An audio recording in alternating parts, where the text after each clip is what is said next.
شین میم احمد کشمیر کے free lance صحافی ہیں۔ انہوں نے اپنے حالیہ آرٹیکل میں لکھا ہے کہ 30 جون کی صبح سوپور میں ایک ایسا افسوسناک واقعہ رونما ہوا کہ جس سے انسانیت کا کلیجہ پھٹ جائے، آدمیت کی چیخیں نکلیں، آنسوؤں کا سیل رواں امڈ آئے اور غم و الم کی سیاہی چھا جائے۔ میڈیائی تفصیلات کے مطابق بستی میں عسکریت پسندوں نے ایک مقامی مسجد کے اندر سے فورسز کی گشتی پارٹی پر گھات لگا کر حملہ کیا۔ حملے میں سینٹرل ریزرو پولیس کا ایک اہلکار موقع واردات پر ہلاک ہوا، جبکہ 3 اہلکار زخمی ہوئے۔ جھڑپ جاری تھی کہ بسوء اتفاق جائے وقوع سے مصطفیٰ آباد HMT سری نگر کے بشیر احمد خان نامی ایک 65 سالہ ٹھیکیدار کا گزر ہوا۔ وہ اپنے کسی نجی کام سے کہیں جا رہے تھے، خود گاڑی ڈرائیو کر رہے تھے، مگر شومی قسمت سے ان کے سفر حیات کا رخ شہر خاموشاں کی طرف ہمیشہ کے لیے مڑ گیا۔ ان کے ہمراہ فرنٹ سیٹ پر ان کا 3 سالہ پوتا بھی تھا۔ بشیر احمد کے بارے میں سرکاری طور پر دعویٰ کیا گیا کہ موصوف کراس فائرنگ کی نظر ہو کر برسر موقع ابدی نیند سو گئے۔ یہ خون ریز جھڑپ شاید ابھی جاری تھی کہ اس سے جڑی خبریں اور تصویریں میڈیا اور سوشل میڈیا کے کاندھوں پر برقی سفر طے کر کے پورے عالم میں پہنچ گئیں۔ اہل عالم کو پلک جھپکتے ہی پتہ چلا کہ سوپور میں کیا نئی قیامت برپا ہوئی۔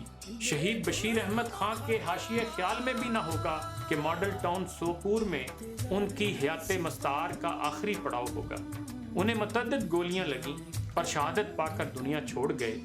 سرکاری طور پر یہ کہا گیا کہ ماڈل ٹاؤن سوپور میں CRPF کی گشتی پارٹی پر جنگجوؤں نے اچانک دھاوا بولا۔ حملے میں CRPF کا ایک اہلکار کام آیا، 3 وردی پوش مضروب ہوئے۔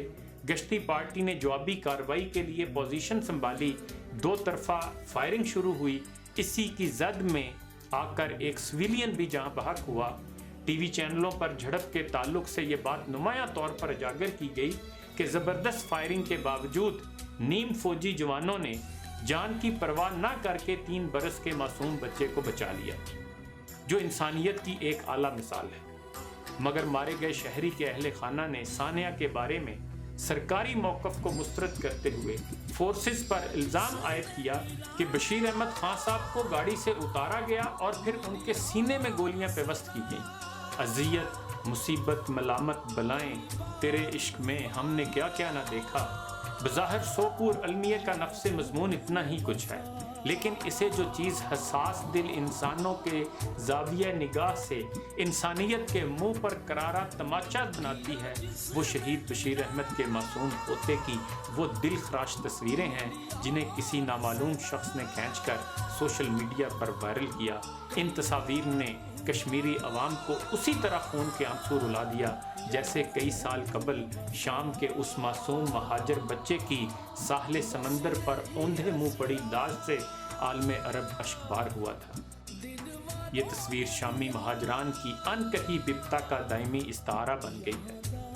بہرحال سوپور جھڑپ میں بچنے والے 3 سالہ کشمیری بچے کی منہ بولتی تصویریں دکھاتی ہیں کہ ادھر گولیوں سے چھلنی اس کے دادا کی بے گورو کفن لاش سڑک پر دراز ہے، ادھر یہ پھول چہرہ پوتا اپنے مرے ہوئے دادا کی چھاتی پر بیٹھا ہے، شاید اس کو گہری نیند سے جگانے کے جتن کر رہا ہے۔ رنج و غم اس بچے کے روح سے جھلک رہا ہے، یہ نہیں جانتا کہ اس کی معصوم دنیا لمحاتی کھیل میں لٹ گئی ہے۔ کم سن بچہ اپنے دادا کی ابدی جدائی کی حقیقت سے بھی ناآشنا ہے۔ موت کیا ہے، زندگی کیا ہے، یہ باریکیاں بھی اس کے پلے نہیں پڑ سکتیں۔ بس یہ سرزمین کشمیر کی طرح صرف ایک سہما ہوا بچہ ہے جو خوف کے عالم میں لہو لہو منظر دیکھ کر بھی خون آشامی کا مطلب سمجھنے سے قاصر ہے۔ تھر تھر کانپ رہا ہے، بھیڑ میں تنہا ہے، بے دست و پا ہے۔ ایسے عالم میں جو اس کو سینے سے لگا کر سہلاتا، اس کا درد و کرب کم کرتا، وہ زمین پر بے حس و حرکت پڑا ہے۔ اس ناقابل یقین خونی منظر سے نڈھال بچے کی ہچکیاں اور سسکیاں بند کرنے کے لیے پولیس اسے چاکلیٹ اور ٹافیوں سے بہلاتی ہے، مگر بچہ دادا کے غم میں خشک آنسو بہاتا جا رہا ہے۔ وادی کشمیر کے بارے میں بھولے سے کبھی بھی یہ دل خشکن خبر نہیں آتی کہ آج یہاں کوئی ناخوشگوار واقعہ رونما نہ ہوا۔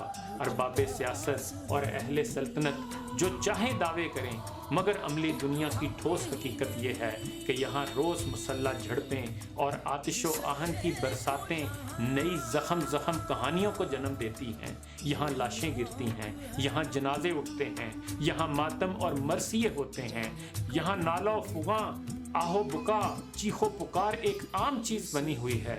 دنیا میں تمام خطہ ہائے مخاصمت کی حقیقت ہو بہو یہی ہوتی ہے جو کبھی سوپور جیسے المیوں کا روپ دھارن کر جاتی ہے اور کبھی کٹھوعہ کی آصفہ کی دلدوز کہانی کی صورت میں جلوہ گر ہوتی ہے۔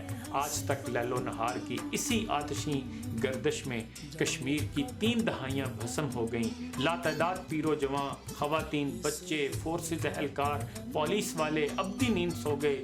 تباہیاں نوشتہ دیوار بن گئیں، آتش زنیاں اور آبرو ریزیاں اتنی کہ جیسے یہ انسانیت کے خلاف جرائم ہی نہیں، عقوبت خانے اور زندان آباد ہوئے، تعلیمی سرگرمیاں معطل رہیں، معاشی سرگرمیاں مفقود ہوئیں، بے روزگاری کے نئے ریکارڈ قائم ہوئے۔ امر واقعہ یہ ہے کہ بے انتہا خون خرابہ اور بربادیوں کے باوجود آج کی تاریخ میں کشمیر میں امن جاگتی آنکھ کا سپنا کہلائے گا، اور کوئی کشمیری یقین اور وثوق کے ساتھ نہیں کہہ سکتا کہ اگلا لمحہ اس کی زندگی میں کس عنوان سے نیا بھونچال ثابت ہوگا اور کون سی نئی بربادیاں اس کی تختی تقدیر میں رقم ہوں گی۔ یہ سلسلہ بلا ناغہ وادی کے یمین و یسار میں یکساں طور پر اپنے خونی پنجے گاڑے ہوئے ہے۔ چنانچہ ہم دیکھتے ہیں کہ جہاں شمالی کشمیر میں یہ 65 سالہ معزز شہری بے قصور مارا گیا، وہیں جنوبی کشمیر کے کیسا بجبہاڑا میں پیش آئے جگر سو سانحہ میں ایک 8 سالہ بچہ مبینہ طور پر کراس فائرنگ میں آ کر شہادت کا جام پی گیا۔ سوال یہ ہے کہ کیا کشمیر میں امن اور انصاف کا سورج طلوع ہونا آخری کشمیری کے زندہ درگور ہونے تک مؤخر رہے گا، یا ایسا کوئی ٹھوس لایا عمل اب ترتیب پائے گا جو امن اور انصاف کا پرچم بن کر بہشت ارضی میں چہار جانب لہرائے؟ کسی کے پاس اس کا جواب ہے؟